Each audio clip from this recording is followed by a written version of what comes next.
Shining without clinging. There's a line many of us know by heart. Do not go gentle into that good night. Dylan Thomas meant it as a cry of defiance, a refusal to surrender to death, to fading, to the narrowing of life. And for many years, that line sounds like courage itself. But lately I've been wondering if there's another kind of courage hiding just beneath it. What if going gentle doesn't mean giving up? What if it means letting go, without letting go of life? We often assume there's a contradiction here. That acceptance means resignation. That vitality requires resistance. That to live fully, we must always be fighting time, decline, endings. But maybe that's not true. Maybe the deeper task is integration. To go gentle and live fully. To accept impermanence without dulling our aliveness. To release the struggle against reality while keeping our love of life completely intact. At first glance, acceptance can look passive, like a quiet surrender to aging, loss, or death. But real acceptance isn't collapse. It's presence. When we stop arguing with what is, when we loosen our grip on the fantasy of control, we free up an enormous amount of energy. Energy that was being spent on denial, on resistance, on trying to freeze life in place. And that energy doesn't disappear.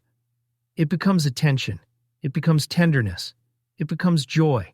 So, what does it actually look like to go gentle without surrendering your spark? It begins with acceptance without resignation. Mortality doesn't diminish life. It clarifies it.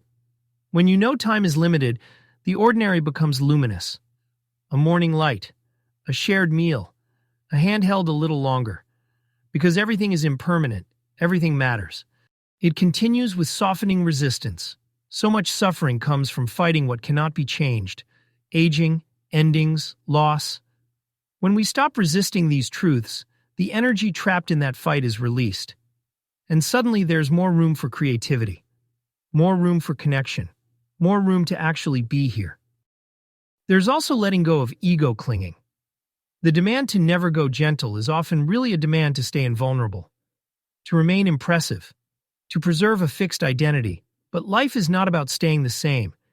It's about participating, fully, in becoming and dissolving.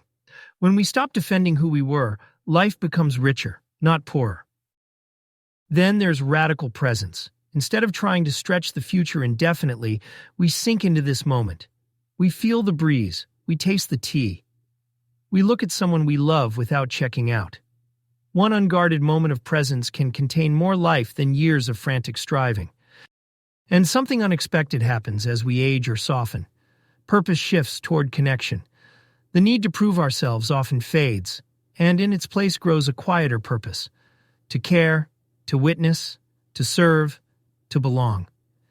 Gentleness becomes a doorway, not to less meaning, but to a more essential one. Finally, there is joy without illusion. Joy does not require the fantasy of immortality. In fact, it's because everything ends that joy glows the way it does. The fleetingness of life doesn't cheapen it. It gives it poignancy, depth, beauty. So maybe instead of saying, rage against the dying of the light, we might say, shine.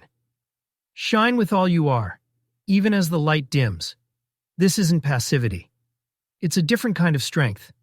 The strength to stop fighting reality so you can meet each day with your whole heart. The courage to be fully awake to impermanence, and to love anyway. When you accept that the night will come, you don't stop living. You start living differently. With more tenderness, more clarity, more gratitude. To go gentle into that good night is not to abandon your love of life. It is to love life so fully that you no longer fear its end.